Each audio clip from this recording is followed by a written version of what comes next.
For the entire world, she was just another broken woman in her late 50s, sitting quietly in a borrowed bedroom with 2 suitcases and a garbage bag full of clothes that used to hang in a walk-in closet she'd helped pay for. The house was gone. The marriage was gone.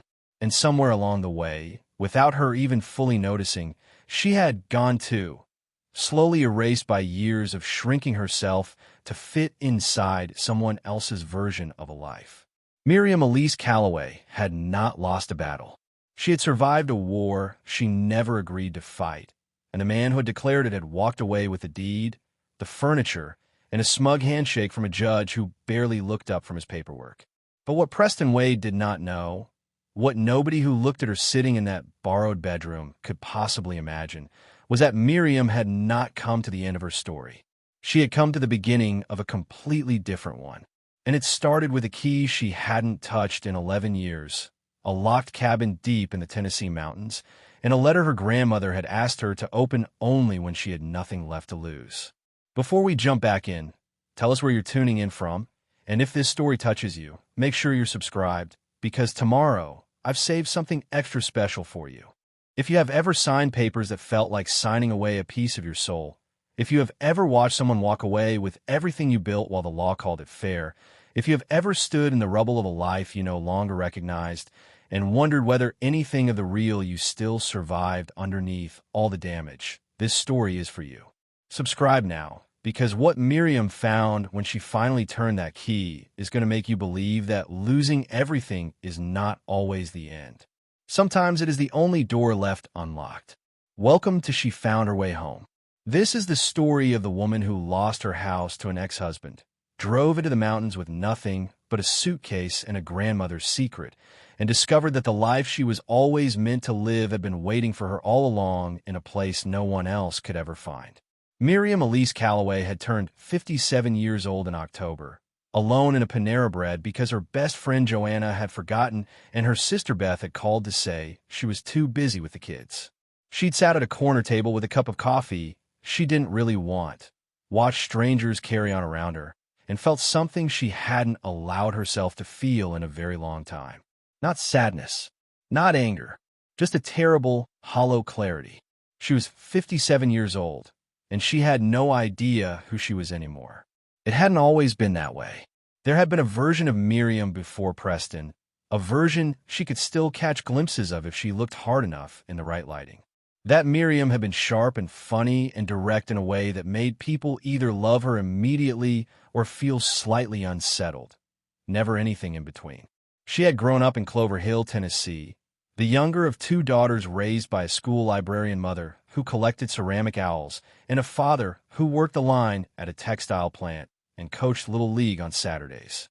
It had been a modest life, but a full one, the kind of childhood where the house smelled like dinner every evening and someone always asked about your day. Miriam had been the artistic one, the dreamer, the girl who filled sketchbooks with drawings that her art teacher called startlingly original, and who had gotten a partial scholarship to study design at the University of Tennessee in Knoxville. She had been 20 years old when she arrived on that campus with a portfolio under her arm and the absolute certainty that she was exactly where she was supposed to be. She had been 23 when she met Preston Wade at a gallery opening she had helped organize for a senior student's thesis exhibition. Miriam had laughed it off at the time. She was 25 and in love, and the afternoon light was gold, and she had no framework yet for understanding what her grandmother was really saying. She understood it now, standing on the other side of 30 years of a marriage that had spent most of its middle and final decades slowly, methodically, teaching Miriam to take up less space. It had not happened all at once, which was the part that still made her chest tighten when she let herself think about it too directly. There had been no single dramatic moment she could point to as the turning point, no explosion or confrontation that would have at least given the dissolution a clean shape. It had been quieter and more insidious than that. A comment about a design choice she was proud of that Preston called too risky for actual clients. A suggestion, gentle at first, that maybe she should focus on supporting his growing real estate business rather than chasing freelance contracts that barely covered her studio rental. A gradual reorganization of their shared calendar that seemed logical on paper, but always managed to place Preston's obligations at the center and Miriam's around the edges. By the time she was 40, she had given up her studio. By 45, she had stopped taking design clients entirely. By 50, she was managing the administrative side of Preston's real estate firm, organizing his schedule, preparing his presentations, answering emails in his name, and telling herself that this was still a partnership. That contribution took many forms, that her creative work would always be there waiting for her when things slowed down. Things never slowed down. What had happened 3 months after Miriam's 55th birthday was that Preston came home from a conference in Nashville with a tan that didn't quite make sense for late November and a distance in his eyes that she recognized before she could name it. 6 weeks later, he asked for a divorce. He was not unkind about it. That was perhaps the strangest part. He was measured and reasonable, and even sympathetic in that infuriating way of people who have already grieved the relationship privately and arrived at the difficult conversation fully processed. He said they had grown apart. He said he had deep respect for her. He said he hoped they could handle things civilly. What he did not say, not that evening, was that he had already consulted with Gerald Marsh, the attorney Miriam had always considered their family's legal contact, or that he had spent the better part of the previous year quietly restructuring the financial architecture of their shared life in ways that would only become visible to Miriam after she signed the initial separation documents.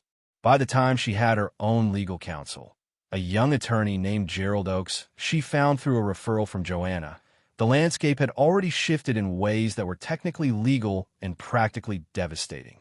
The house on Birchwood Drive, the one Miriam had found and fallen in love with, the one she had decorated and repainted and filled with plants and light, the one where she had hosted Thanksgiving for 19 consecutive years, was awarded to Preston. The reasoning was clean and coldly logical on paper. His name had been the primary one on the mortgage. His income had been the documented one for the past decade. Miriam's contributions, the administrative work, the years of managing the business that had made his income possible, existed largely off the books, and in the eyes of the court, off the books meant nearly invisible.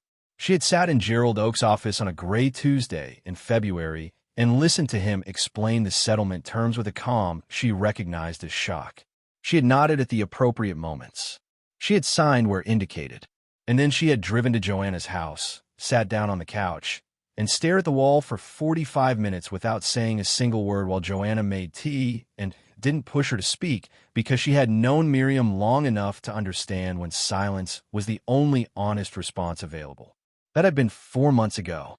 Since then, Miriam had been living in the spare bedroom of her sister Beth's house in Clover Hill, a room painted the yellow of institutional optimism with a window that overlooked a neighbor's fence and a twin bed that creaked every time she turned over in the night.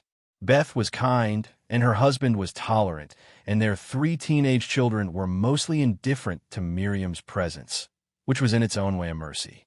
But the room felt like evidence, like a before and after photograph, where the after was a woman in her late 50s with 2 suitcases and a garbage bag of clothes, and no clear answer to the question of what came next. It was in that room, on a Thursday evening in late June, while Beth's family watched television in the next room and Miriam sat on the creaking twin bed with her knees pulled to her chest, that she finally opened the box. The box had been sitting in the bottom of one of her suitcases since the day she packed up the last of her things from the house on Birchwood Drive. It was a small tin box, the kind that might have once held tea or hard candy, painted a faded green with a delicate pattern of vines along the lid that had worn almost completely smooth from years of handling. Miriam's grandmother, Estelle, had pressed it into her hands at her wedding. Right after that quiet warning, she had dismissed too easily in the golden afternoon light. "Keep this somewhere safe," Estelle had said. "Not somewhere Preston can find it. Somewhere that is only yours. And don't open it until you need to. You'll know when that is." Miriam had known. That was the honest truth she had been avoiding for 4 months. She had known the day she signed the settlement papers. She had known the day she carried her suitcases out of the house on Birchwood Drive for the last time, while Preston stood in the kitchen pretending to be busy with something on his phone to avoid the awkwardness of watching her leave. She had known every single evening in the creaking twin bed in Beth's yellow spare room.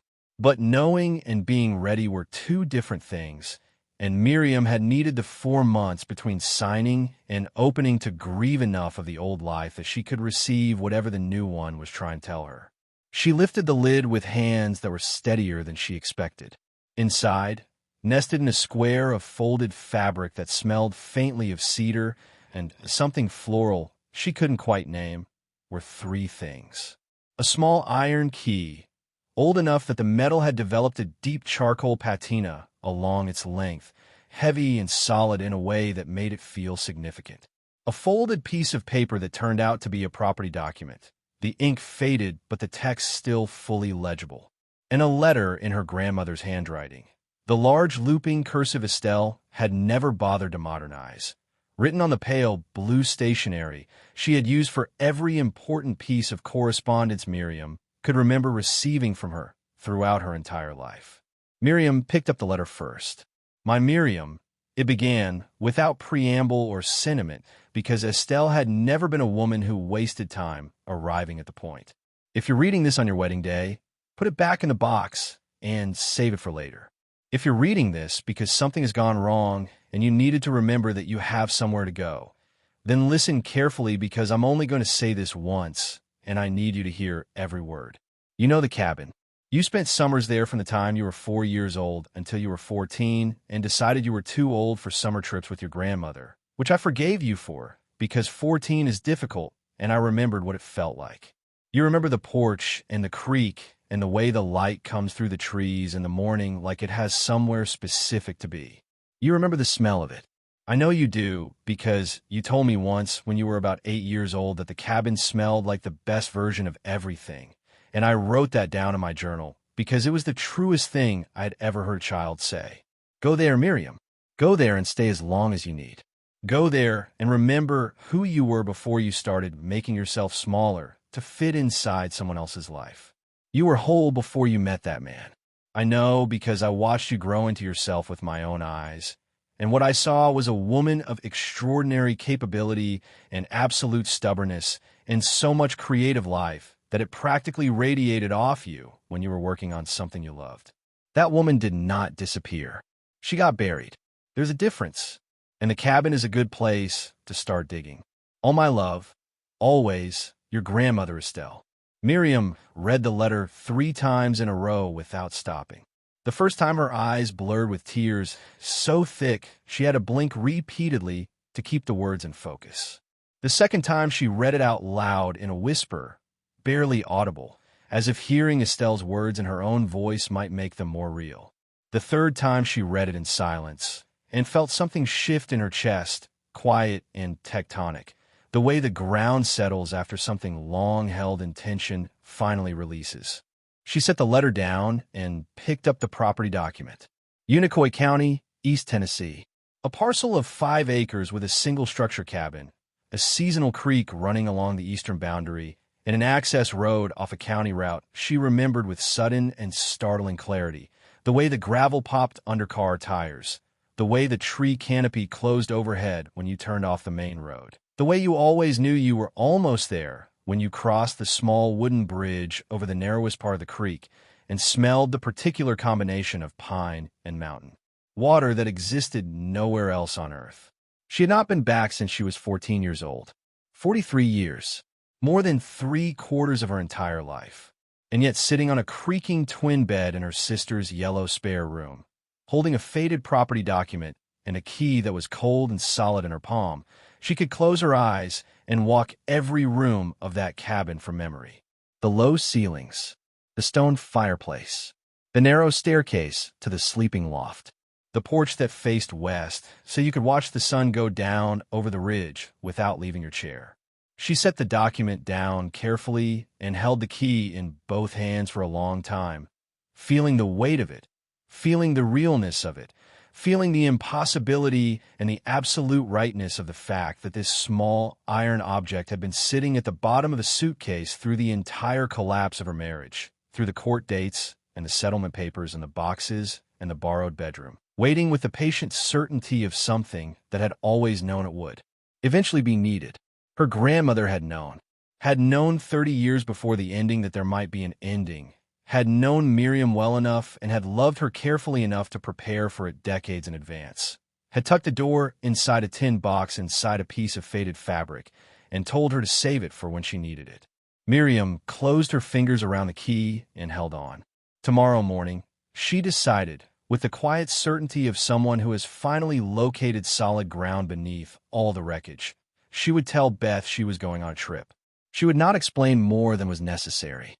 She would pack her 2 suitcases and her garbage bag of clothes and whatever food she could gather without making a production of it, and she would drive east into the mountains toward a cabin that had been waiting for her for 43 years.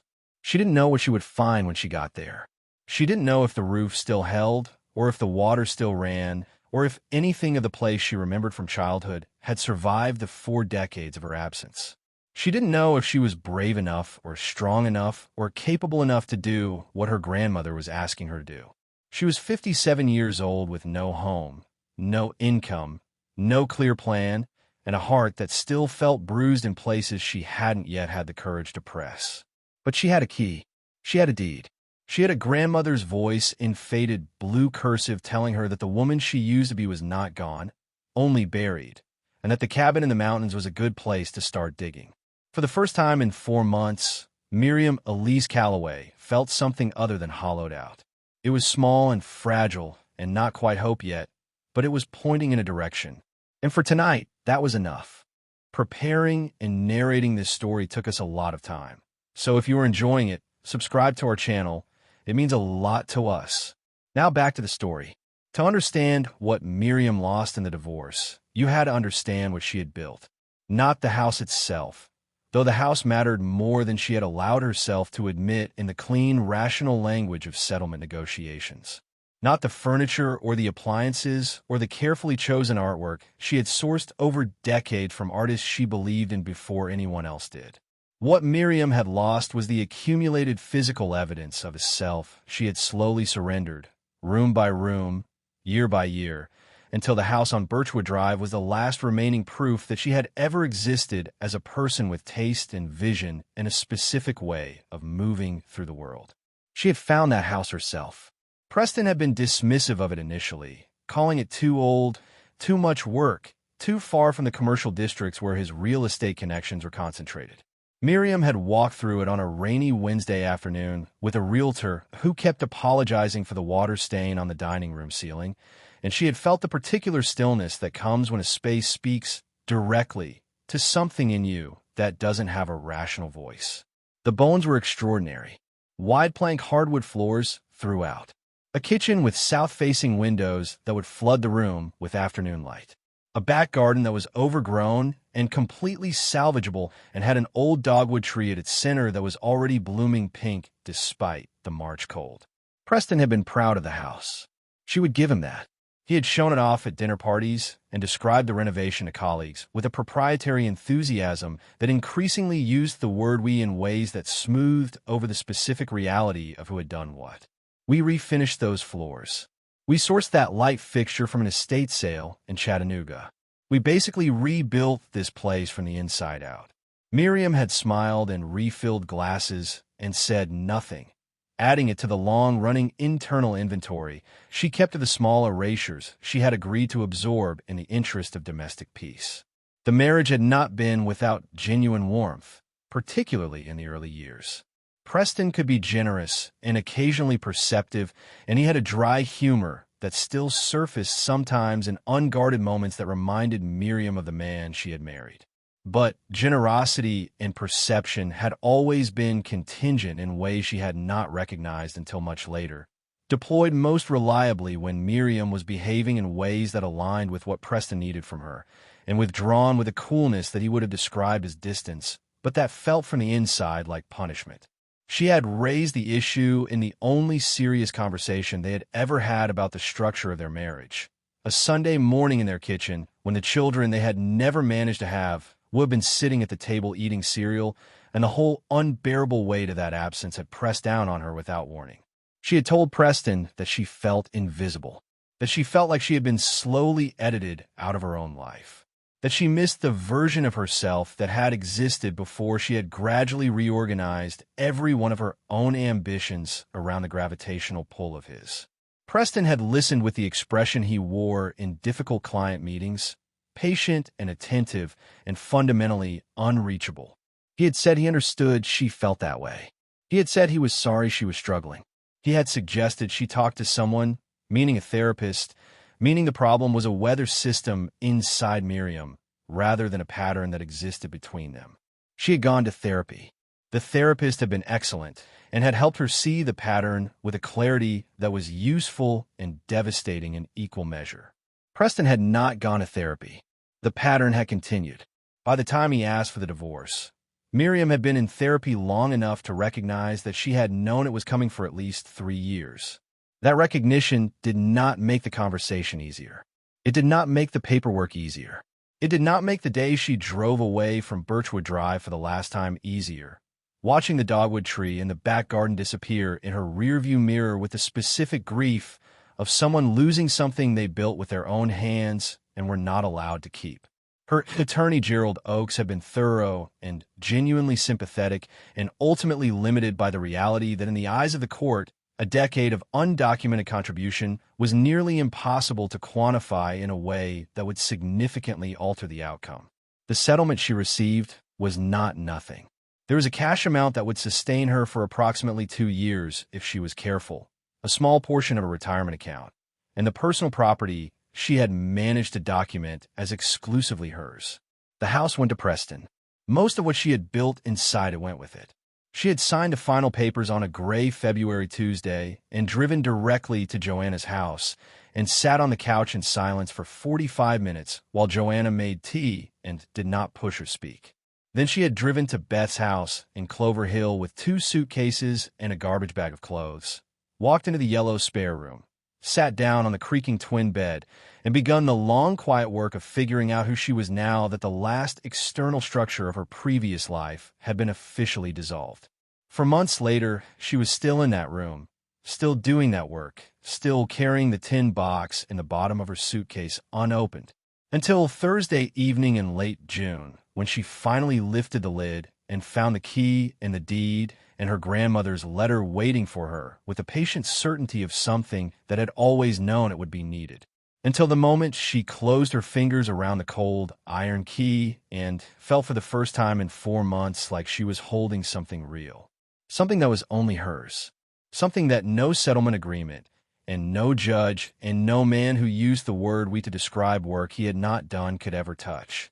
The house on Birchwood Drive was gone, but somewhere in the mountains of Unicoi County, on 5 acres of East Tennessee forest with a creek running along the eastern boundary, a cabin was waiting, and Miriam Elise Calloway was finally ready to go find it. The morning after she opened the tin box, Miriam woke before dawn. Not the restless, anxious waking she had grown accustomed to in the yellow spare room, the kind where her eyes opened at 3 in the morning and her mind immediately began cycling through the same inventory of losses with the grim efficiency of an accountant who enjoyed bad news. This was different. She woke with the particular alertness of someone whose body had already made a decision and was simply waiting for the rest of her to catch up. She lay still for a moment, listening to the house around her. Beth's family was deeply asleep. The neighbor's fence was a gray rectangle in the pre-dawn dark outside the window. The tin box sat on the nightstand where she had left it, the iron key resting on top of the folded property document. And even in the dim light, she could see the shape of it clearly, as if it were generating its own quiet illumination. She sat up slowly, moved to the small desk in the corner, and opened her laptop. She pulled up a map and typed in the county road address from the property document, the one in Estelle's careful handwriting that she had already memorized without meaning to. The map loaded and she leaned forward, and there it was, the green of the national forest, the thin gray line of the county road winding up into the mountain terrain of Unicoi County. The small flag the map placed at the coordinates of the property sitting at the end of an unmarked access road, approximately 4 miles from the nearest town. She remembered that road. She remembered the way it felt in the back seat of her grandmother's old Buick, the particular rhythm of gravel under tires, the way the trees thickened as you climbed, the way the air changed temperature noticeably in the last half-mile before you arrived. She had been 4 years old the first summer Estelle took her there, and she had stood on the porch in the early morning and watched mist move through the trees below the ridge and asked her grandmother if the mountains were breathing. Estelle had said yes without hesitation. Yes, baby, they breathe all the time, you just have to be quiet enough to notice. Miriam had spent 30 years not being quiet enough to notice anything that wasn't directly related to maintaining the operational requirements of Preston Wade's life. She was going to fix that. She made a list on a notepad she found in the desk drawer. Practical, specific, the kind of list that gave shape to a decision and made it real. She needed to tell Beth she was leaving. Not a full explanation, not yet, just enough. She needed to pack the 2 suitcases strategically, warm layers for mountain evenings, her medications, the good hiking boots she had inexplicably kept through the divorce, probably because Preston had never shown any interest in them. She needed cash. She needed groceries for at least the first week in case the nearest store required more of a drive than she was prepared for immediately upon arrival. She needed her sketchbooks, the 3 she had bought in a moment of irrational optimism 2 months into her stay at Beth's and had not yet opened, because opening them had felt like a promise she wasn't sure she could keep. She packed in the quiet of early morning, working slowly and methodically, making choices about what was essential and what was the accumulated weight of a life she no longer needed to carry.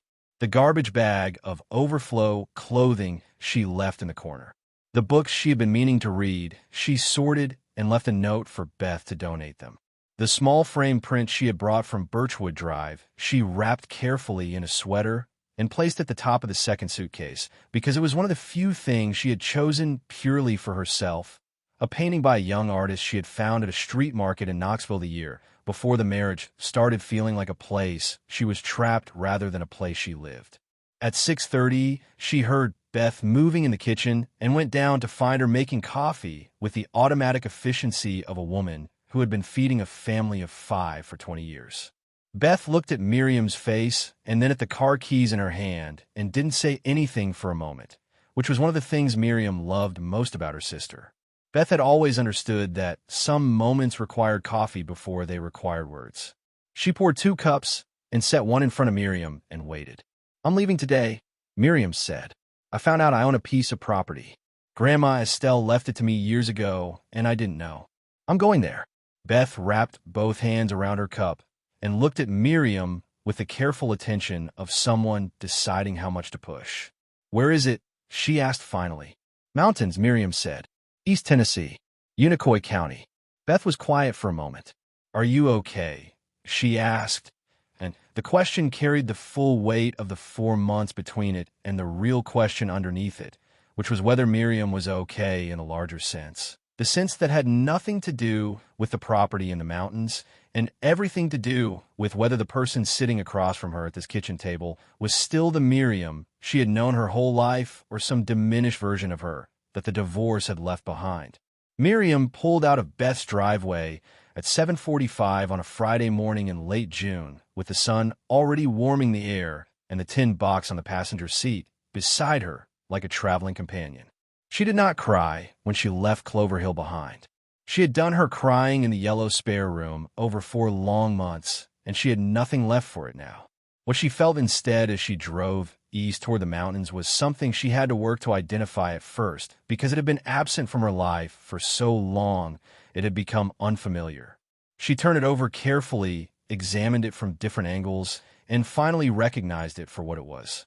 It was anticipation, clean and uncomplicated and entirely her own. She pressed the accelerator and drove toward the mountains and did not look back. The drive from Clover Hill to Unicoi County took just under 3 hours on a clear Friday morning, and Miriam spent most of it in a silence that felt nothing like the silence of the yellow spare room. That silence had been the silence of someone waiting for something bad to finish happening. This was different. This was the silence of someone paying attention, watching the landscape change through the windshield with the gradual deliberateness of a person who had been moving too fast for too long and was finally slowing down enough to see what was actually around her. She watched Clover Hill give way to the wider commercial stretches of the interstate, gas stations, and chain restaurants, and the flat, predictable geography of a road designed for efficiency rather than experience. Then she turned east, and the landscape began its slow transformation, the ground rising incrementally, the tree lines thickening, the sky changing quality in a way that was difficult to describe precisely, but unmistakable once you noticed it. The blue got deeper. The light got more specific. The horizon, which had been wide and flat and uncomplicated all morning, began to develop the irregular, layered silhouette of mountains coming into view. Miriam had forgotten how much she loved this. The approach to the mountains. The way they revealed themselves gradually, first as a suggestion on the horizon, then as a presence, then as something so immediate and dimensional that the word landscape stopped feeling adequate, and you had to reach for something larger. She had not driven into mountain terrain in years. Preston had preferred the coast for their rare vacations, finding the mountains inconvenient and the absence of reliable cell service professionally unacceptable. She had deferred to his preferences so consistently and for so long that she had nearly forgotten she had different ones. She stopped once at a small grocery in a town called Limestone and spent 40 minutes moving through the aisles with the focused intentionality of someone provisioning for real life rather than shopping out of habit. She bought staples that would keep: rice and pasta and canned goods and olive oil and coffee, a significant quantity of coffee, because whatever else was uncertain about the next chapter of her life, she was not going to face it undercaffeinated. She bought fresh produce for the first week, knowing she would need to establish a resupply routine once she understood the geography of what was available nearby. She bought cleaning supplies because Estelle's letter had been clear about the cabin needing attention, and Miriam had always found cleaning a legitimate form of thinking. She bought a new notepad and 3 pens and a small battery-powered lantern in case the electricity situation required a backup plan. The clearing in front of the cabin was overgrown, tall grass and volunteer shrubs having colonized a space that had once been open ground. The porch railing had a length of it missing on the right side. One of the window shutters hung at a slight angle, its upper hinge having pulled away from the frame. The roof looked intact from this distance, but she would need to check it properly. The whole structure had the particular look of something that had been waiting rather than declining, as if it understood that its vacancy was temporary and had simply been conserving itself until the right person returned. Miriam pulled the car to a stop in front of the porch and turned off the engine and sat for a moment in the sudden quiet. The forest sounds moved in to fill the silence immediately. Birds she couldn't name, wind through high branches, the faint continuous sound of the creek somewhere below the tree line to her right. She sat with her hands in her lap and looked at the cabin through the windshield and felt the full weight of the moment pressing down on her with a gentleness that was almost unbearable. She was here. After 43 years and a marriage and a divorce and 4 months in a yellow spare room with a creaking bed and a window that looked out at a neighbor's fence, she was here, in the place her grandmother had kept for her, on land that was legally and completely hers, in a clearing in the East Tennessee mountains where nobody knew where she was and nobody was going to arrive with paperwork or expectations or a calm, measured voice explaining why her feelings were a weather system inside her rather than a reasonable response to being systematically diminished. She picked up the iron key from the passenger seat and got out of the car. The air hit her immediately, cool and clean and multi-layered in a way that indoor air never was, carrying the creek and the pine and the particular mineral quality of mountain soil after a recent rain. She stood beside the car for a moment and breathed it in deliberately, the way her therapist had taught her to ground herself in difficult moments by locating the physical reality of where she actually was. She was here. This was real. The ground under her feet was hers. She walked to the porch steps, tested the first one with her weight before committing to it, found it solid, climbed to the front door. The lock was stiff with disuse, but the key turned after a moment of firm pressure, and the door swung inward on hinges that protested with a long, low creak that sounded to Miriam less like rust and more like something waking up. She stepped inside and stood in the doorway while her eyes adjusted to the interior dimness, and what she saw when they did made her press one hand flat against the door frame to steady herself. Because the cabin was exactly as she remembered it. The low ceilings, The stone fireplace on the far wall with the iron grate her grandmother had brought back from an antique market in Asheville. The narrow staircase to the sleeping loft. The kitchen visible through the doorway to the left with its south-facing window, and the old wooden table her grandmother had used for everything from meals to correspondence to the elaborate jigsaw puzzles she had assembled with the patient focus of someone who understood that some things could not be rushed.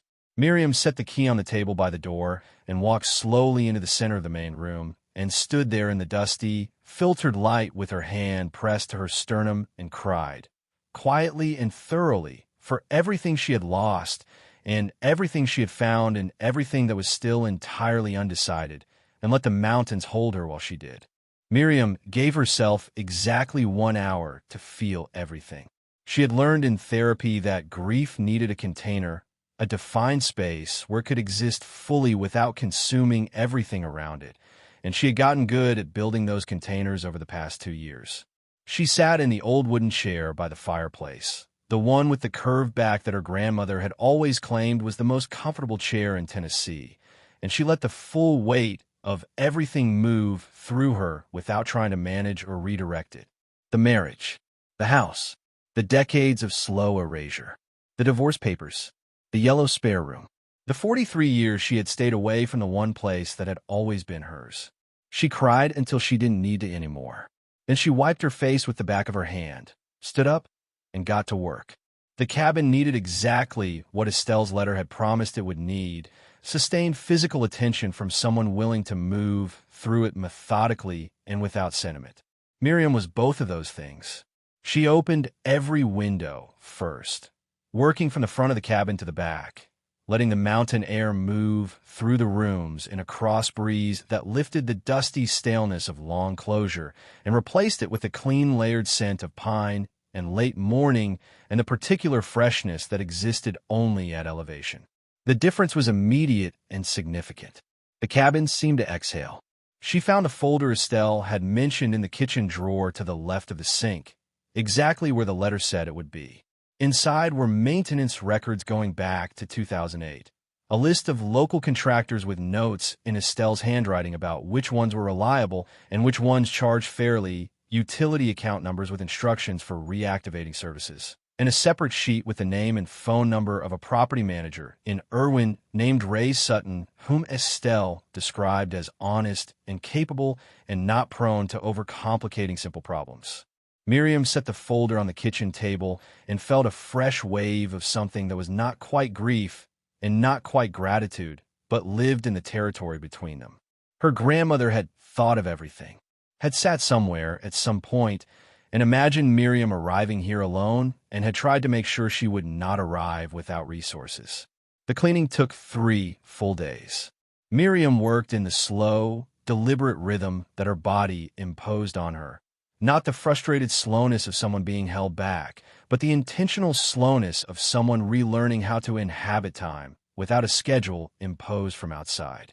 She swept and scrubbed and wiped down surfaces and washed the windows inside and out and discovered that the south-facing kitchen window, once cleaned, flooded the room with afternoon light exactly the way the windows at Birchwood Drive had. And she stood in that light for a long moment and understood that she had always been drawn to the same things, had always known instinctively what a space needed to feel alive. And that knowledge had not been something Preston gave her or the marriage produced. It had been hers long before any of that. It was still hers now. The electricity was active, the account maintained by Estelle's arrangements. The water ran clear and cold from the tap, fed by the mountain spring system Henry had installed decades ago, and which the maintenance records confirmed had been serviced as recently as 2019. The propane tank for the kitchen stove was low, but not empty. She called Ray Sutton on the second day, and he arrived the following morning in a pickup truck with a practical demeanor and the reassuring competence of someone who had been solving rural property problems for 30 years. He checked the roof, which was sound. He checked the foundation, which was solid. He arranged a propane delivery for that afternoon and fixed the detached porch railing in 40 minutes with tools he carried in the bed of his truck without being asked. She held the pencil over the paper and waited to see what her hand wanted to do. For a long moment, nothing happened. Then, slowly and without any conscious direction from her, she began to draw the tree line. Not carefully or technically, the way she had been trained to draw, but loosely, the way she had drawn as a child before anyone had taught her what drawing was supposed to look like. The pencil moved across the page, and the trees appeared, and then the ridge above them, and then the particular quality of the morning light coming through the upper branches. And Miriam sat on the porch of her grandmother's cabin in the East Tennessee mountains and drew for the first time in 11 years, and felt something in her chest unlock with a sensation so physical and so long overdue that she had to set the pencil down for a moment and simply breathe through it. She had not lost this. It had been buried, exactly as Estelle said. And it was coming back now, the way buried things come back when the conditions are finally right, slowly and with enormous force, unstoppable once it started moving. She picked up the pencil and kept drawing. By the end of the second week, she had filled 40 pages.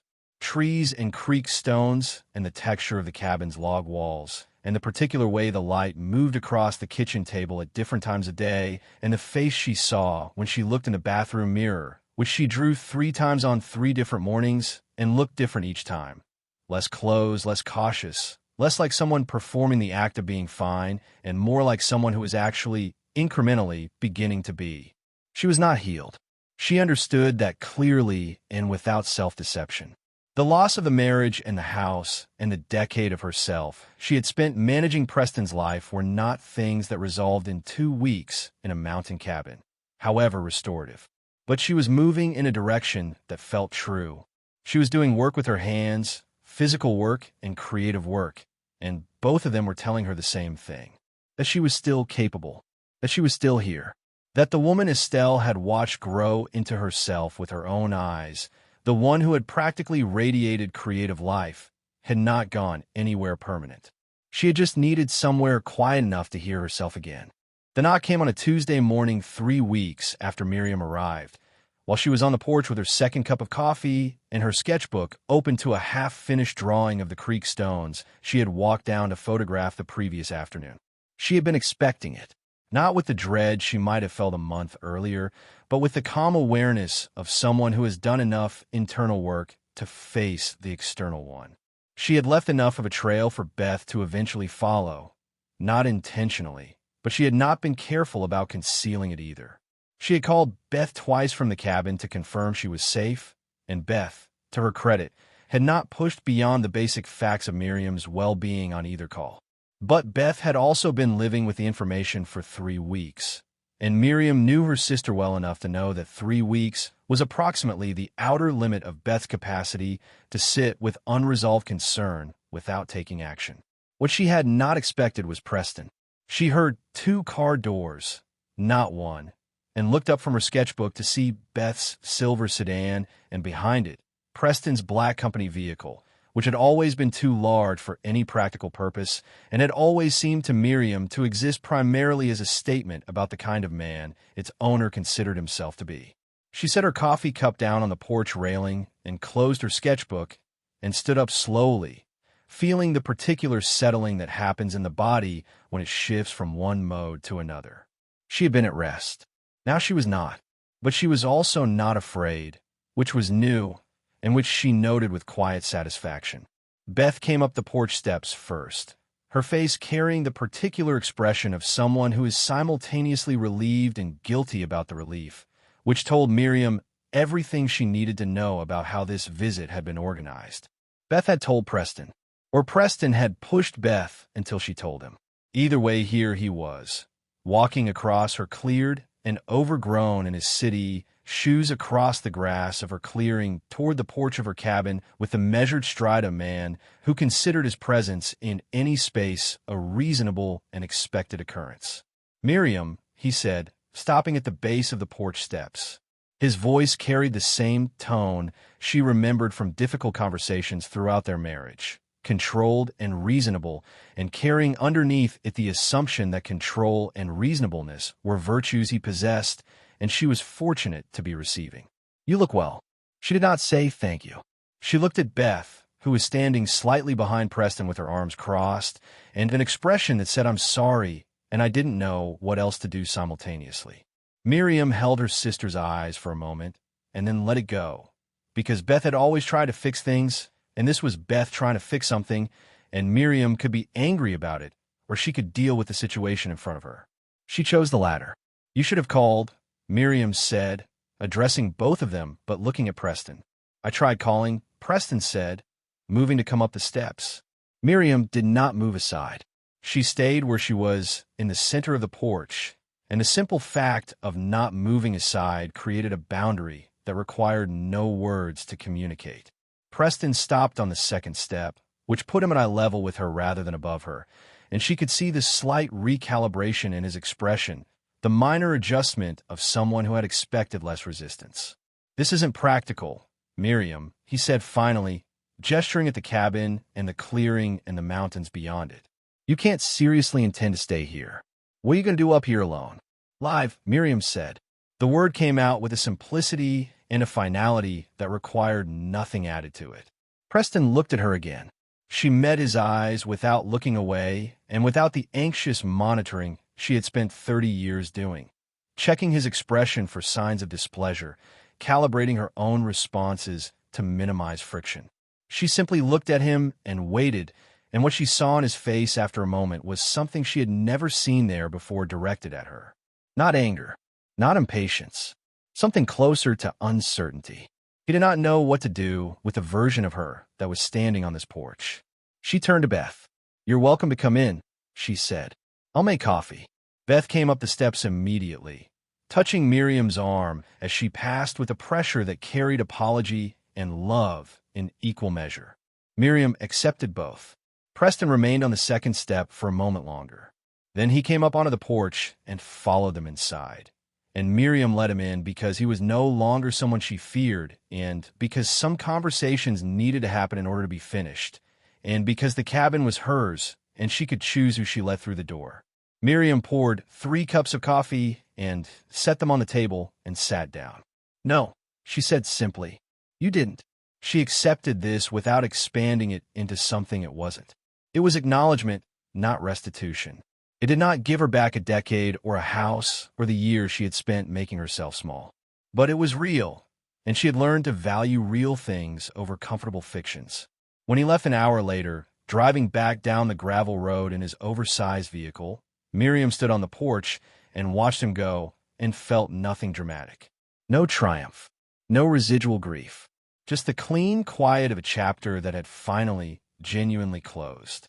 Beth stayed for dinner. They sat on the porch as the sun went down over the ridge and drank wine from mismatched glasses Miriam had found in the kitchen cabinet and talked the way they had talked when they were girls, without agenda or performance. Just 2 sisters in the mountains saying true things to each other. "You seem different," Beth said at one point, watching Miriam's face in the evening light. "I think I'm becoming myself again," Miriam said. Beth nodded and raised her glass and said nothing else, because nothing else was needed. 3 months after Miriam Elise Calloway turned a cold iron key in a stiff lock and stepped into a dusty cabin that smelled of cedar and closed time and her grandmother's patient love, she sat on the porch in the early October light and watched the East Tennessee mountains put on the kind of show that made you understand why people had been coming to these hills for centuries to find themselves again. The ridge had gone fully gold and amber and a deep arterial red that intensified in the afternoon light until the whole landscape looked like something burning slowly and beautifully from the inside. She had her coffee and her sketchbook and the particular unhurried ease of someone who had recently remembered what it felt like to be at home inside her own life. The transformation had not been cinematic. She wanted to be honest about that because the dishonest version, the one where the mountains fixed everything quickly and the woman who emerged after 3 months was unrecognizable from the one who arrived, would have been a satisfying story but not a true one. What had actually happened was slower and less dramatic and more real. She had worked. She had rested. She had cried on mornings when the loss arrived without warning and sat on her chest until she breathed through it. She had drawn every day without exception, filling sketchbook after sketchbook with the landscape around her and the interior of the cabin and the faces she saw in the mirror at different times of day, each one slightly less closed than the last, slightly less like someone performing the act of being fine, and more like someone who was actually incrementally beginning to be. She had found a rhythm that belonged entirely to her. Early mornings on the porch, non-negotiable regardless of weather.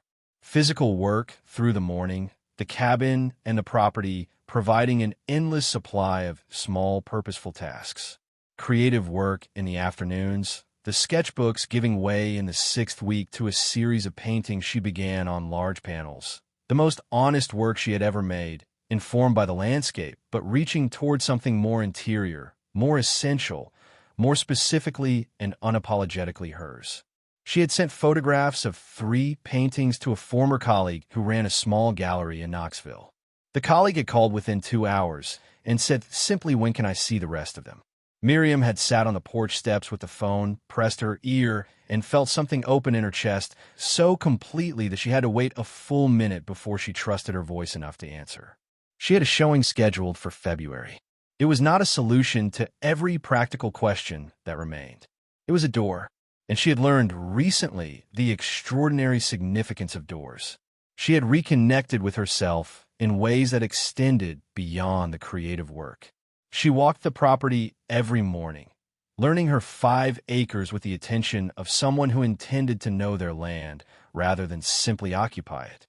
She had identified a south-facing slope for a garden come spring and ordered seed catalogs and spent evenings reading them with the focused pleasure of someone planning something real.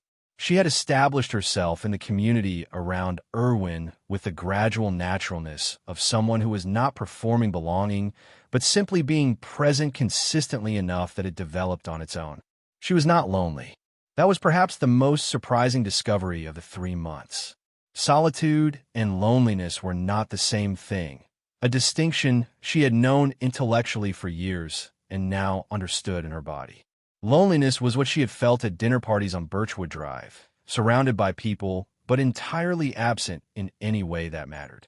Solitude was what she felt on the porch at dawn with the mountains burning gold and the coffee warm in her hands.